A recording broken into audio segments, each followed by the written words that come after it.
If you play my song today on Spotify or Instagram, I won't get that money for 9 months. And if you think about how much the dollar devalues over 9 months, like you're getting ripped off even more. So I think it's over time, people are going to start to see how broken that is. And I think Bitcoin can fix it. Everything's very tribalistic. Bitcoin's tribalistic and all the other altcoins, everyone is in their tribes. And then the question is like, well, which tribe is the right tribe? Which tribe do you want to be part of? Do you want to be the tribe that keeps getting wrecked and slaughtered? Or do you want to be part of the tribe that gets fabulously wealthy? What is for you the most exciting aspect of Bitcoin in the lens of an artist as a content creator? Yeah, that's a good question. I think it just comes into, because at the moment with the way the music industry is and Spotify and artists are getting paid such little amounts for their streams, that over the last 5-6 years, there's been this conversation in Web3, you know, outside of Bitcoin, about how Web3 blockchains and all the shitcoinery can improve an artist's life. And I did some NFTs 4 years ago, but I noticed that even back then, social platforms don't want people to leave the social platform. They want you to stay there. So if you're sending them to Spotify, you get throttled in your reach. If you're sending them to OpenSea, maybe even more, because it's all speculative stuff. But what I've noticed in Bitcoin with things like Wavelake, and I've played around with Nostr a little bit, but the zapping Satoshis over the Lightning Network, I mean, that's been one of the best earners for me in the space outside of the legacy music industry. So I think for me, when it comes to Bitcoin, obviously I do Bitcoin themed music. Every so often I might comment on Web3 and the other environments, more kind of making fun of it. But really, like, there's something here in creating a hyper niche community, because my music's able to go so much further. If I'm out there competing with 70,000 other rappers rapping about the same thing, it's hard to cut through the noise. And because I'm so passionate about Bitcoin, like I've been rapping about finance and money for well over 15 years. So this has been coming up in my content even before I knew about Bitcoin. So Bitcoin is just a natural evolution for me, for things to comment on in my music, and then not having to rely on receiving my royalties after 9 months of a stream. Like I can get zapped Lightning Network Satoshis instantly on Wavelake. So yeah, that's probably one of the major promises for what Bitcoin offers, with micropayments and the layer twos, and where we're going from here on out. You said 15 years you are doing music. When did you start? How old are you? So I'm 38. So I started making music when I was 14, 15, roughly. Learned piano, started writing songs. So I've been doing this for more than 2 decades. And I used to go by a different name, Zootek. I've got a couple albums on Spotify under that. Even the original Bitcoin slang song that I put out in 2019 was under that pseudonym. But, you know, through life and evolution, and I've evolved. So I've changed my name and kind of rebooted, restarted up again. But yeah, I've been doing this for 2 decades now as a songwriter, producer, recording engineer. Yeah. Really nice. And then what got you focused on Bitcoin? Because you said you did other stuff, other music before, and now it's mostly Bitcoin themed. And I also listened to the most toxic Bitcoin Bitcoin song, and I have a lot of questions about that, and we can get through that later. But why did you focus then on Bitcoin? Was this paired probably with your orange pilling story? Yeah. Focusing on Bitcoin, like I was saying earlier, like I've been like these themes of, so when I heard about Bitcoin, I was already like very anti-authority. I already understood that central banks were printing money to infinity, and I was buying gold and silver, and I was just expecting silver to go to $600 an ounce. And then when I heard about Bitcoin, it just made all the sense to me. There was no skepticism. I understood it. The problem back then is I didn't have the finances to really go in, because I heard about Bitcoin when it was $2 a coin. And so if we executed the plan that we wanted to do, I'd have millions upon millions of dollars if I would have hodled, but I didn't. And that's cost me 15, $20 million by not buying at $2. But over the years, I started selling music for Bitcoin in 2013, 2014. And I've always wanted to do songs about Bitcoin, but it was hard to get started. It's like this, it was a little bit cringy You know, it's like if you write a song about Pokemon or Dragon Ball Z, it's not what people expect. So it took me some time. I played around with ideas. And then when 2019 came, it just, the idea hit me for Bitcoin slang. And that song's really just a parody of a New York rapper from the 90s. He had a song that was focusing on street slang. And I just flipped it into Bitcoin slang. And that became my most successful song to that date. And to right now, it's still my most successful song with the amount of views and the attention it's gotten and the opportunities I've gotten from that.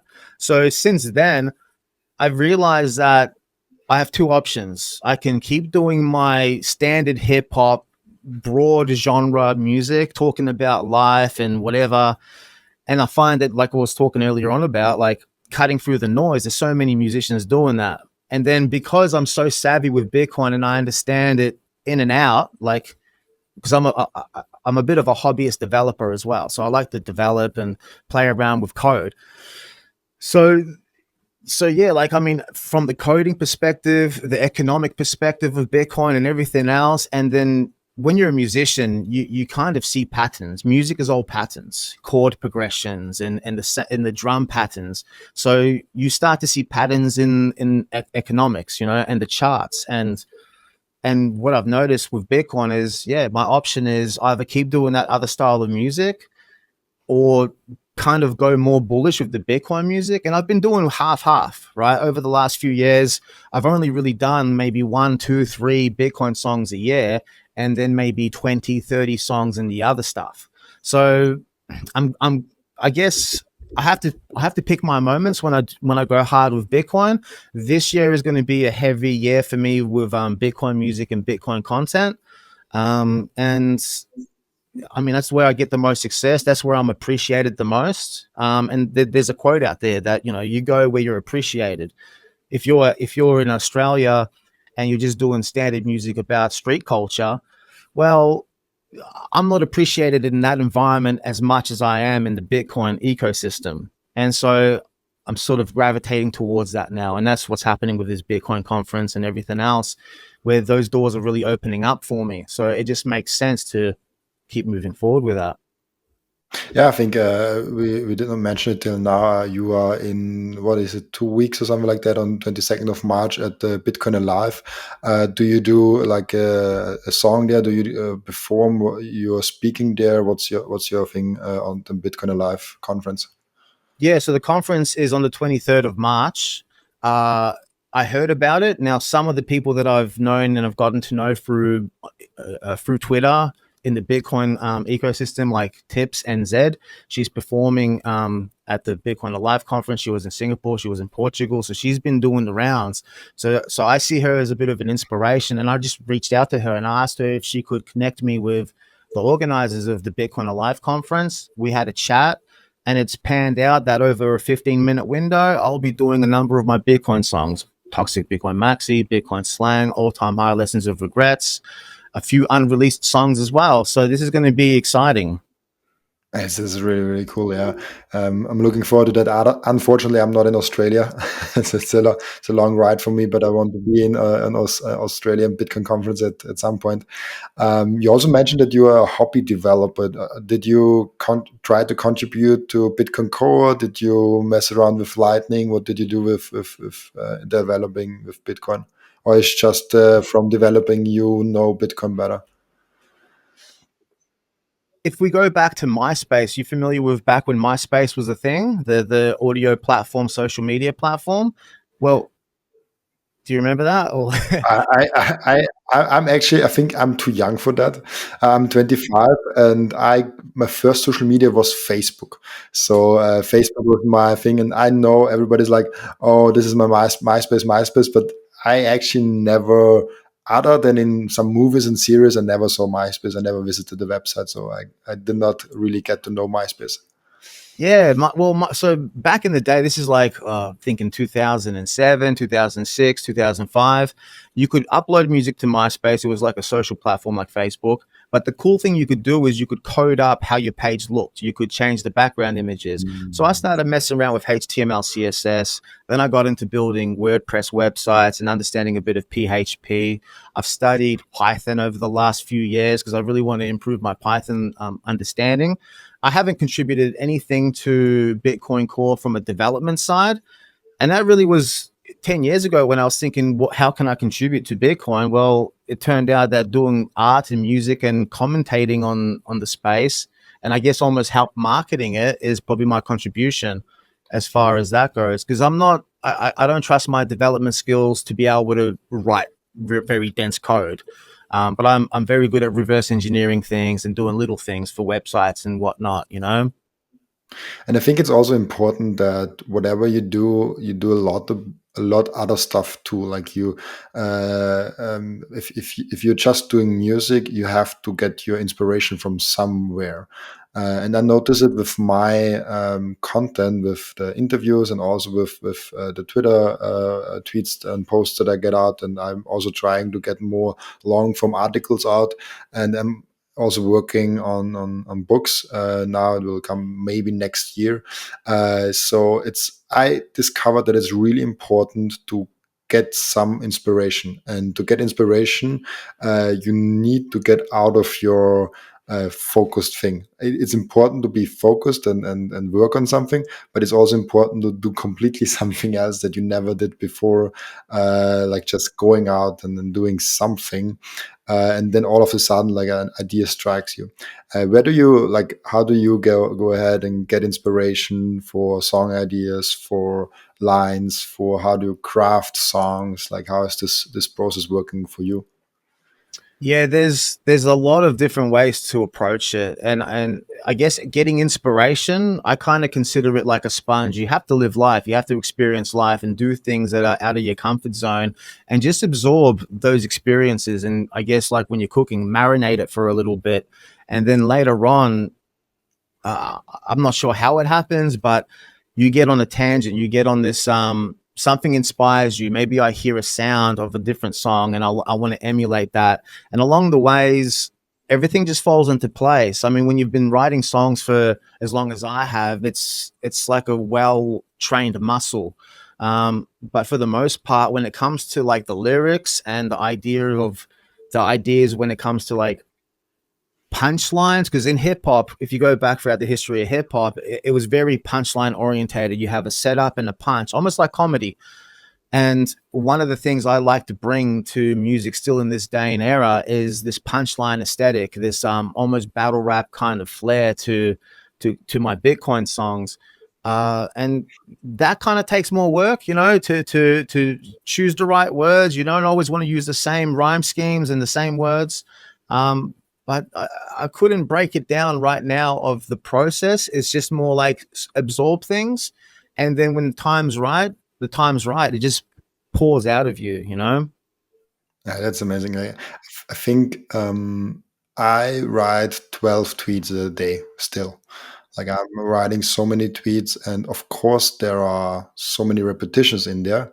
Like there are things that I maybe already said in some other way, because 12 tweets a day, if you do it for 1.5 years now, there will be things that just do it over and over and repeat itself. But in writing tweets, I got really, really good just with training it, just with doing it over and over and over again. And sometimes I'm like, oh shit, I did not write a tweet. I have to get something. And sometimes I'm just taking something that is already existing and get my comments on top of that.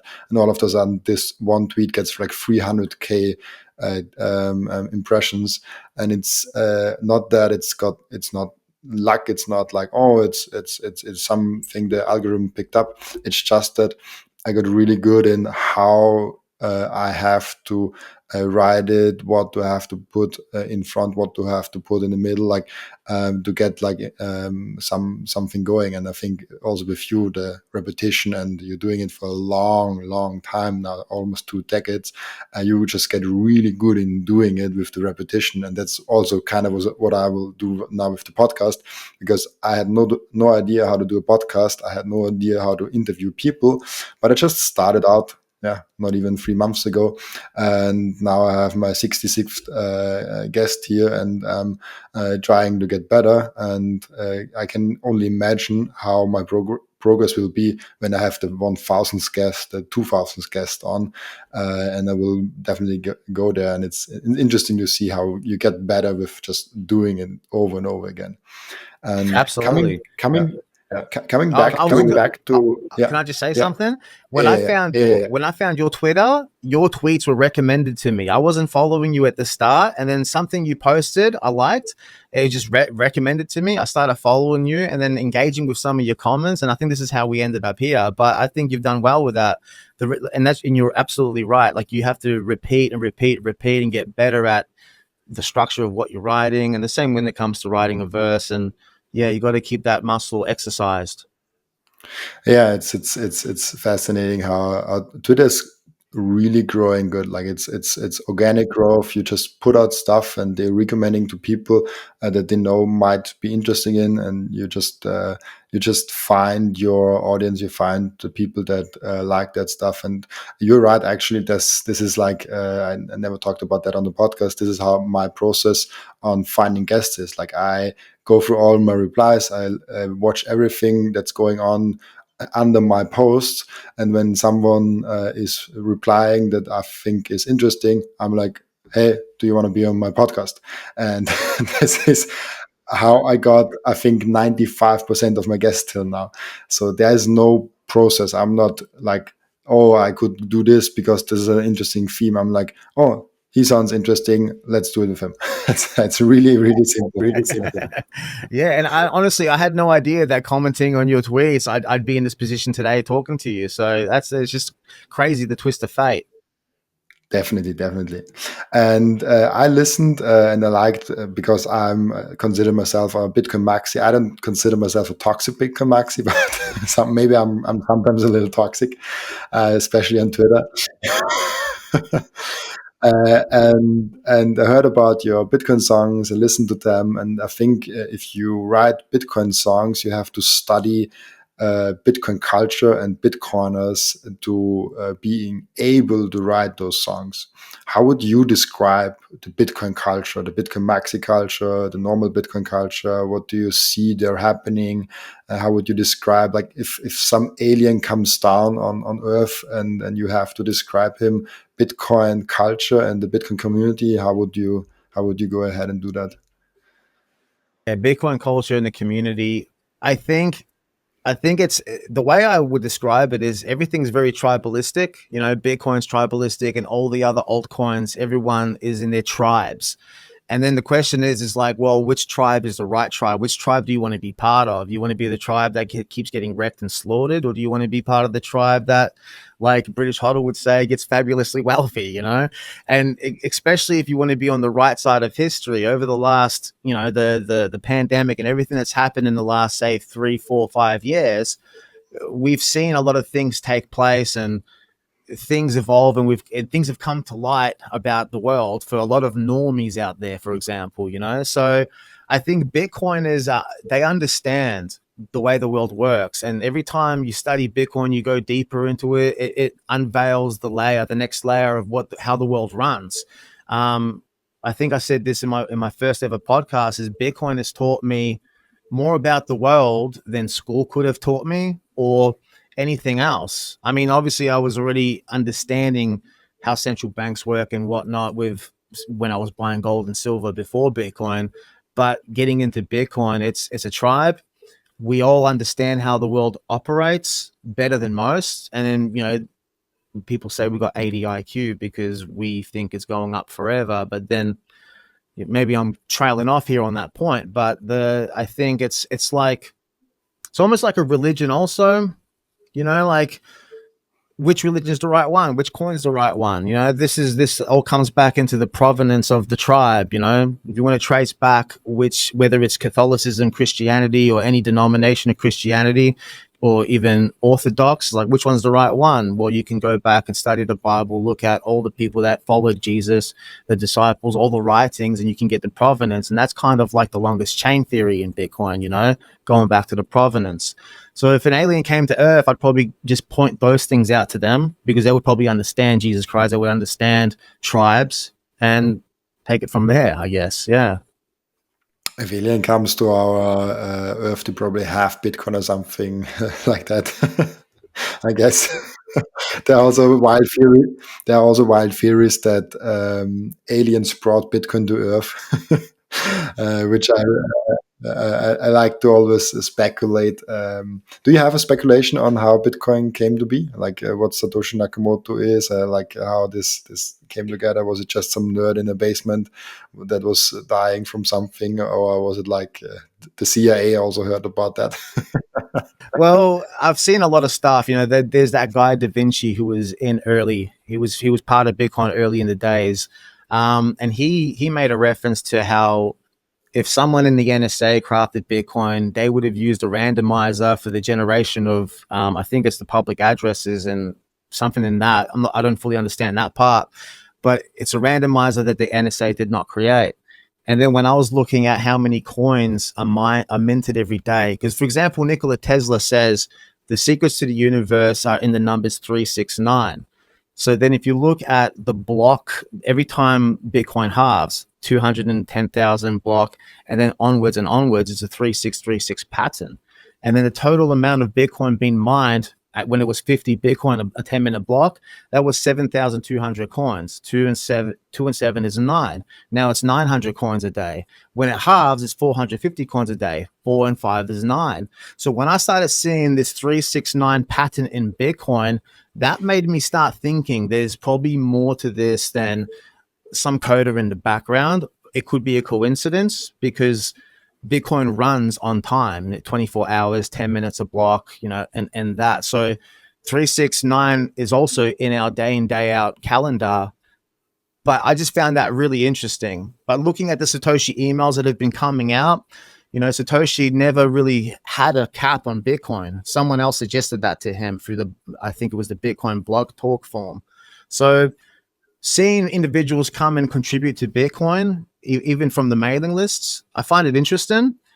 I think it would have been an individual and everyone else that was on the internet communicating. And maybe you had some people that maybe understood the 369 that contributed something indirectly for it to turn out how it is. Because I don't see the 369 pattern in many other coins. I've only had a look at two, but I don't really see any other cryptos or anything aside of Bitcoin that has this 369 Nikola Tesla idea embedded into it. And not a lot of people are talking about this either, but I found some tweets which were interesting.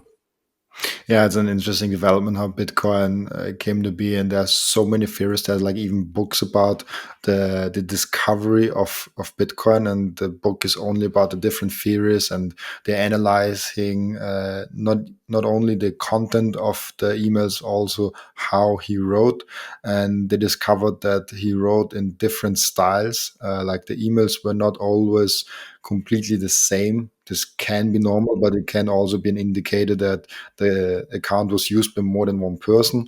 There's so many theories going on, and I had like a month or something like that in 2021 where I researched really deeply, and my conclusion was like there is no conclusion. It's like you can dive really deep into that, but in the end of the day, it's a mystery, and I think it's a good mystery to have in Bitcoin, and to have this thing. Yeah, it's like I think there was also one question coming up today on my YouTube comments saying, "Oh, what will happen if Satoshi Nakamoto dumps all 1 million Bitcoin on the market?" First of all, I don't think he will, because I think how he set it up, he dumped his private keys. I think they will not move from him. But even if it does, it's just short term chaotic stuff and long term good opportunity. And even like maybe it makes Bitcoin even stronger because it's like an attack from the founder, which is the more hard attack. Yeah. That's interesting. That's interesting. Yeah, I think it is. It all comes down to speculation on who Satoshi was, whether it was a group, organization, or an individual. Yeah, I lean more towards an individual because, yeah, like I mean, I've looked at the same research as you have. I've gone down some rabbit holes, but it's an interesting. I think we can speculate all we want, but I think the important thing is the fact that we don't know who the founder is a good thing. With all the other cryptocurrencies, if the founder goes missing, then that would really bring a lot of fear and panic and FUD to those coins. You know, if that person dies, they stop developing, or they decide to move on to a different project. So I think it's a good thing that Satoshi stayed anonymous. I'm super excited to announce that this podcast got the first ever sponsor. 21 Bitcoin is Bitcoin only from day one, and they teach and preach self custody. This is my go to exchange when someone asks me, oh, where can I buy my Bitcoin from? This is the easiest entry for Bitcoiners. And if you want lower fees, plus at the same time support this podcast, use code Robin and click the link in the description. Yeah, and it's amazing that the project still lives on. And will live on forever, I guess, because when you have most companies starting, obviously Bitcoin is not a company, but if you have this comparison with a company and they are starting a company and the founder just leaves after a few months or a year, the company probably dies. Like the company has to be really good in the first year, and the culture has to be really embedded in everyone so that the company lives on. But this proves that Bitcoin is just an idea whose time has come and was so powerful for other people to continue that. So it's a fascinating story. And then this also takes us to a long time horizon where and you mentioned that in your songs, the Bitcoin citadel, where we are going, and like I there's a Bitcoin citadel in Austria where it's like a conference, and it's also like it's sometimes in the Swiss, sometimes Germany, sometimes Austria. And I was once there, and it was really nice being on a out farm where nobody is. There's no civilization. There's just 200 Bitcoiners celebrating it, Bitcoin. And I'm curious. Like, is do you think do we have to flee at some point to a Bitcoin citadel in the world because the world goes in madness, or will the whole world become the Bitcoin citadel based on a sound money standard? What do you think about the future of Bitcoin?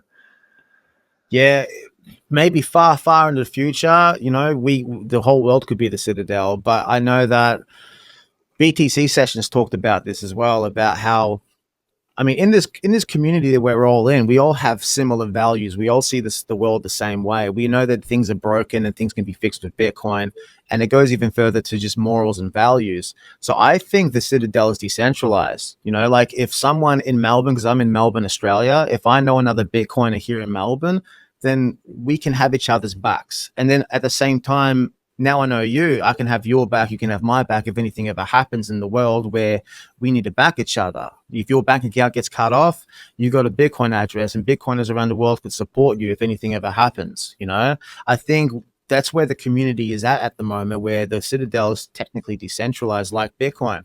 But in the future, I think there may be a country like El Salvador or somewhere else where there will be a strong Citadel presence, where it will be like, you know, Bitcoin is living it up in something that's maybe like a gated community, which would kind of be scary, really, if you think if the world's going that way. But yeah, I think at the moment it's decentralized. On the topic of decentralization, it's interesting for me because like Bitcoin decentralized, but then there's also something else going on right now with content creators, with artists, that they are also getting kind of decentralized. Like if you had like a podcast show like that in like 30, 50 years ago, you would have gone to like a TV channel, and you have to uh, have to get up the ladder or know someone or kiss some ass or whatever to get into the position to host some show like that. Now you can just go on YouTube, you can just go on Spotify, wherever you want to go, and you can just host the podcast. Like everybody can be a podcast host. It's just like putting something else out there, and if you're good, then people find you and people listen to you. If not, then not. And it's decentralizing the whole thing. Also with artists, people can like put out on TikTok and YouTube and Spotify and everything, just their music for people to enjoy, and people can listen to it, and that don't it does not has to be a label. It doesn't has to be something in between, behind. How do you see the decentralization status of the artist world? Because I'm really deep in podcast and the social media world, but I don't have the insight in the artist side of things. How far are we? How how powerful are labels still, and how do you go ahead and publish stuff? And did you ever thought or had context with like some bigger labels? I've never had contact with big labels. I have been signed to a label in the past, and I've even started my own record label like back in 2010 with a friend of mine. And we created a bit of a community of battle showmanship, like battle rappers and putting shows on. But from what I see, it's like central banks are just the same as major record labels. They're clutching at straws, trying to survive and doing whatever they can. Universal Music Group took down all the music from TikTok because TikTok wasn't paying enough in licensing fees. So that kind of opens up the door for independent artists to fill the gap. And I think these big centralized organizations are trying to make power moves to control things, but this is just, yeah, like I said, clutching at straws because they're losing control bit by bit. And for myself, if I release a song, I have my own distribution account with a distributor. There's no contracts other than I grant them the rights to distribute my music. They collect royalties on behalf of me. I'm registered with performing rights organizations who also can collect royalties for me from either radio or if my stuff's played on social media, on digital radio overseas. So I've got all that stuff sorted out. So I don't need a label to handle that and then take 30%. So I think it's nothing but upside for artists. The hardest thing is that it's lowering the barrier to entry for artists. So there's more worse music coming out. There's more noise to cut through, and that's when I think of my position here in Bitcoin as a musician, and I guess being part of this hyper niche community, as I would say. It's because the noise is so crazy out there that we have to now basically dial into hyper niche communities. I think genres are dead. You got singer songwriters in Bitcoin. You got EDM producers in Bitcoin that make Bitcoin music, and so it's not so much about the genre of music now. It's more the message of the music. And so for me, the message when I make Bitcoin music, it's about freedom. It's about sovereignty, and that's kind of how I see it. And we don't really need record labels anymore. We kind of just have to learn how the structure of what they created, because the copyrights to music and how all that works is so complex that sometimes I get confused with things, and I've been doing this for 2 decades. So new musicians coming in, they're going to struggle even more to understand it. But over time, they will understand it. And over time, we'll understand more how intellectual property works and how we license that and how Instagram, Facebook, TikTok, YouTube utilize our music and how we get paid from that. I think over time it's going to shift even more. It's interesting because I have no clue how this all works, to be honest. You said something about you have registered with someone that collects loyalties on when you are on social media and when people play your song. How does this work? Like you give them the song, and when someone is playing your song on TikTok, do you get something from that? Like, unfortunately, I have like zero clue about that. Maybe you can fill me in a little bit. So for example, in 2018, when just before TikTok came around, I think Facebook and Instagram and these social media platforms had to make deals with performing rights organizations. And a performing rights organization, they usually represent a region. So like in Australia, you have APRA AMCOS, which represent Australia and New Zealand artists.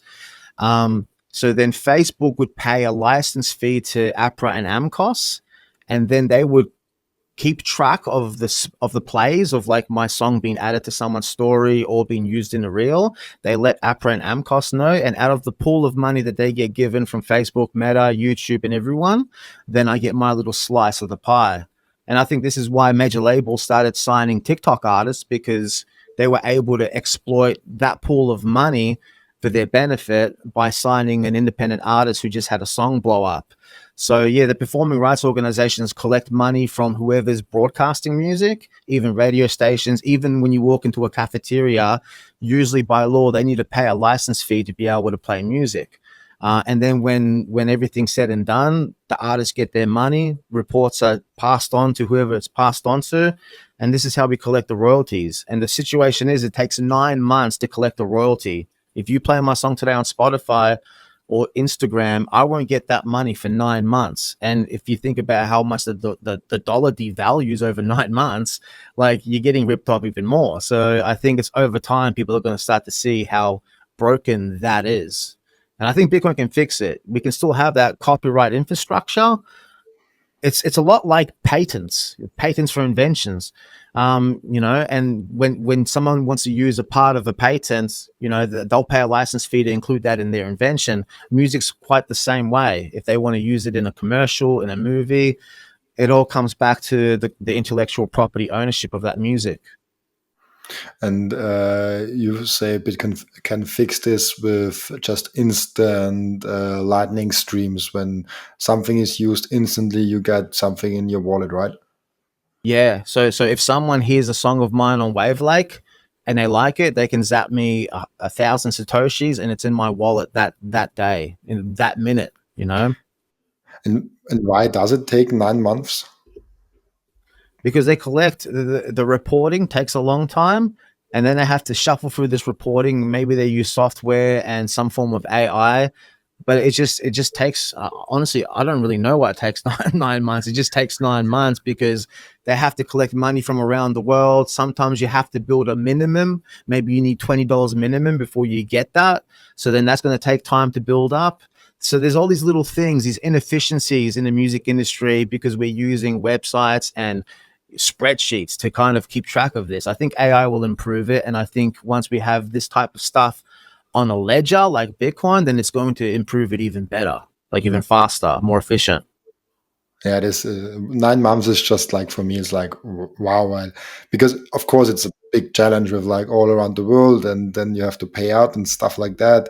But in the end of the day, it's just data entries. You have to collect it. If it takes a month or 2 months, I can understand. It's a standardized process. It's not something that is like once time done. It's like all the time done. So yeah, but it's interesting to see, and especially if you then count in inflation for yourself, 9 months, there can a lot of things can happen. Like if there are Bitcoiners out there that say the US dollar will not see the 5 year mark, and then maybe you are on the point where like all of a sudden your royalties are not worth anything because you did not get it in time. And we have so many examples with Lebanon, with Argentina, where the debasement was just overnight with like 50% or something. So 9 months is a long time. Yeah, it's too slow. It's inefficient. So yeah, you're right. Absolutely, absolutely. Yeah, definitely. You wrote some line, I just remembered, on in your song about Peter Schiff liquidating his gold to buy Bitcoin. Do you think this can ever happen? Yeah, I think it can. So that's why, yeah, in that Most Toxic Bitcoin Maxi song, I have like almost predictions, but I guess I come across like a news reporter.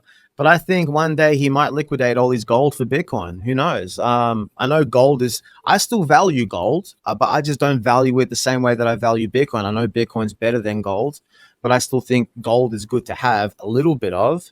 But I think Peter Schiff one day will maybe come around. Who knows? Yeah. Yeah, but I like these little predictions, because if it becomes true, it's kind of awesome. Like, yeah. It's definitely, it should, like, it's like the in the Simpsons there are also like small predictions in there, and I like that you also like build in predictions in your songs. And you have also, if I remember correctly, a 1 million US dollar per Bitcoin price with I think in the same song also, right? Oh, this is in Bitcoin slang. How does $1 million Bitcoin sound? Yeah. So I Oh, say that in Bitcoin slang. But the thing is, when I wrote that, I recorded it. I didn't think much of it. But then later on, when the price started going up, I thought it will hit $1 million one day. So what does that mean for that song? People will be like, he called it. He called, he called it. I don't know. Like, you can build a bit of a legend behind that. So maybe that's what the Simpsons do. I don't know. Maybe they got information we don't. Yeah.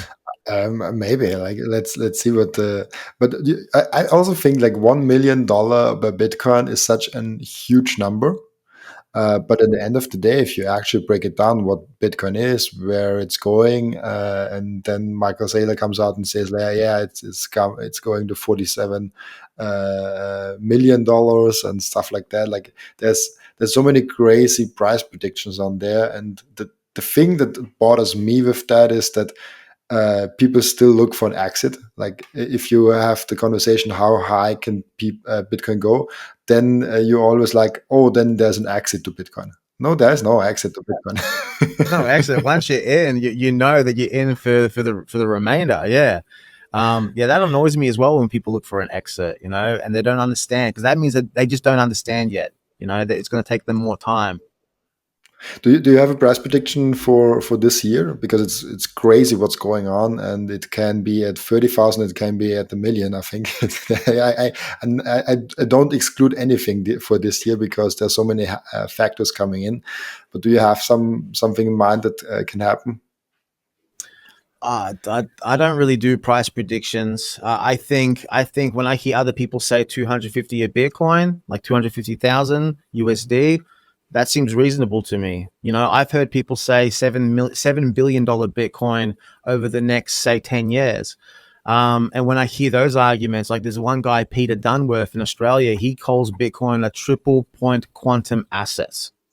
And he because like Michael Saylor makes parallels to thermodynamics, and I think Peter Dunsworth was also talking about this, that when you have like water, ice and gas or steam in the same position at the same time, that's called a triple point in thermodynamics. And then he added quantum asset to that because you can send that to yourself 10 years from now, without it landing in your wallet. Like I'm not sure what that's called, the time locking aspect of Bitcoin.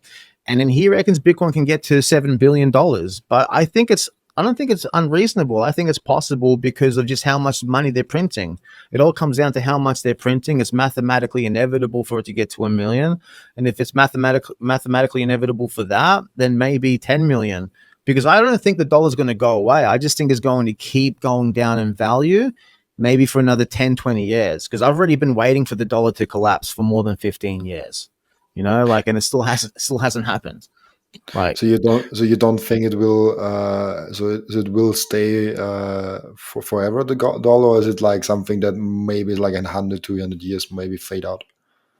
yeah, maybe in maybe another 50 years we might still have the dollar, but this is where I'm not really an economist to be able to predict this kind of thing. I mean, I like the thought experiments, and you know, I like the rationalizing of, is it possible?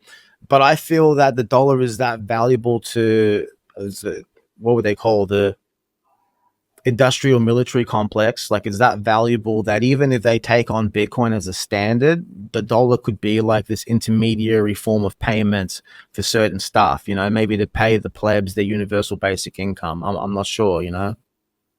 Yeah, there's a lot going on. Even like a dollar can be a layer two, three, four on top of Bitcoin. There will be so many layers and so many applications on top of Bitcoin developed. And I'm also always really bullish on the base layer being that indestructible force we have, and then everyone can build on top of that. The USA can build the dollar on top of it. The people can build second layers on top of that. They can do whatever they want as long as we have this indestructible base layer and we have a free market on top of that. That's, I think, the best way to look at it, because there's so many layer two solutions, and then there are discussions, should they allowed to be do this and that, and I'm like, of course they're allowed to do that. It's a free market. If nobody accepts it, it will die anyway. So bitcoin is just coming up. And yeah, and for the next question, do you have like something in mind what you do next? Like you have the Bitcoin music, you're doing podcast, you're really active in the Bitcoin community, you're producing music. What do you look forward in your life for the next like 1 to 5 years? What is coming out? More music, more conferences, more in person performances?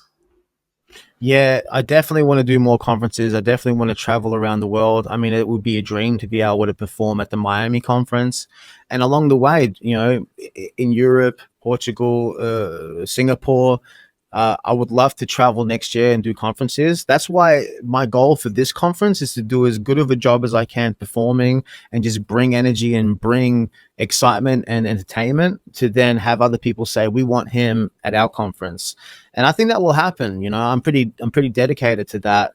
But moving forward into my career, what I'm trying to build here as the Robbie P brand, when we look at AI taking jobs away from people in labor and even the creative industry, I think we are going towards a world where people won't have much to do for work. And I think the one thing that can outlast this is a very solid personal brand. So for me, I'm dialing in into my personal brand to build something that can outlast and something that an AI can't replace. An AI won't be able to replace me. That's my goal here, you know. So and that comes into because understanding intellectual property, understanding the music rights, you know. For example, if I die today, my daughter has my music rights for 75 years onwards, you know. Like Mickey Mouse just more recently, which was a Disney intellectual property item, that's now in the free marketplace. Anyone can use Mickey Mouse. Do they want to? I don't think so because of Hollywood and all the stuff that's come out in the last few years, you know, with the shady side of Hollywood. But for me, I want to build a brand that outlasts my life and is able to feed me and feed my family and build awareness, not only for what I'm doing, but also Bitcoin. Yeah, that's extremely amazing what you're doing, and I think personal branding is something that's so underestimated even now. And there's more, like there's so many indicators. There are more content creators going and doing it full time. There's more content creators building really big companies with it. Like if you look at the big ones like Mr. Beast, who has really big companies around him now with Feastables and stuff like that. He could be like the biggest chocolate brand in the world if he continues that way, because he's just really good in marketing. And then it all comes down, okay, if we have AI, we have robotics, and we can make food with AI, we can make all the things we need, like houses, like we build houses with some robots. They're like you send like, oh, I want a house, and then 5 robots comes, and then in a month the house stands because they work day and night. They are on shifts, like they are on battery, have battery packs or something like that. So then it then it comes to the future, like what do humans do if robots kind of run the world? And also something that I imagine, and this is like the best case scenario for everything, that robots do the work that we don't want to do, like clean and do the stuff that we just don't want to do. Like nobody, I don't think that many humans really want to be, when it's like 40 degrees outside, be on a roof and put some hard things on top of each other. Like I think they rather do something creative, maybe, but maybe that's just my subjective feeling. And then I'm like having a podcast, speaking with people, building the future, talking with, documenting life, documenting Earth. That's what I'm really passionate about, and what I do with the podcast. Yeah, so that's really really cool. We have an end routine in the podcast where the previous guest asked the next question without knowing who's the next guest is. At least I try. I'm not talking about the next guest. Sometimes I'm failing that. And the last guest asked you the question: what is the best movie about money? And it cannot be The Big Short. Okay, the best movie about money, I would say it's the Justin Timberlake movie. I forgot the name though. In Time. The In Time. Are you familiar with this Oh, movie?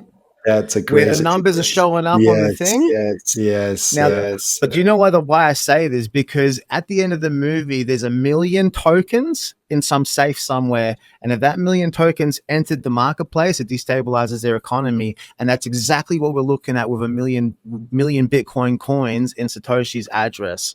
So that little parallel just really spins me out. I would say it's In Time with Justin Timberlake, even though it's not about money, but that's value. That's whatever that is. The time, it's value. So I find that and that's interesting. Yeah. Yeah, it's also in the movie. It's interesting that the people that are really wealthy, because they have a lot of time, they don't have to hurry. They can just slowly walk down the street and they can just relax and go down. And people are like, oh shit, I have 1 minute left to live. They are in a hurry and they are stressful. And I think there's so many life lessons in there. Outside of Bitcoin and in connected with money. Like it's a totally must watch movie, I think. And yeah, a great recommendation about a movie about money. Yeah, yeah, perfect. And Yeah, perfect. it's also funny because like what Breedlove would say about money and energy, and even Michael Saylor storing money and energy, that's kind of what they're trying to do. For them, their whole life depends on it. If they can store time and energy, perfect for Bitcoin analogy, you know. So yeah, I like it. Yeah, and time is also the only resource we have that is more scarce than Bitcoin, because time is really on an individual level running out for you. You can work better, you can invent something, you get more Bitcoin for it. If you lose your Bitcoin, you can get more Bitcoin when you provide some value to other people. But if you lose your time in, like, you're getting sick or you're not taking care of your body or something like that, then you're really screwed. At least for now. Maybe there's a future where you can buy with Bitcoin more time because there's some advancements in medicine, but like this is then the future stuff. So, Robbie, thank you for being on. Is there anything you would like to add to the podcast, and where can get people the best way in touch with you? Yeah, so people can sign up to my mailing list, which is the Bitcoin centric mailing list, bitcoinslang.com. It's actually a Substack account, and my goal is to add more content like articles and writing, kind of like what you do with your tweets. But that's probably the best place to offer me the email address, so then I can contact people when something special, an event like the Bitcoin Alive conference comes up. Also, RobbieP.net, which is just like the link tree of all my links, my latest songs, and if people want to follow me on Instagram, Facebook, TikTok, all that information is in RobbieP.net. So those two domains, you'll be able to find me very easily. Really, really cool. Thank you for taking the time. It was a pleasure talking with you, Robbie P. I really appreciate it. Thanks for having me. Thank you.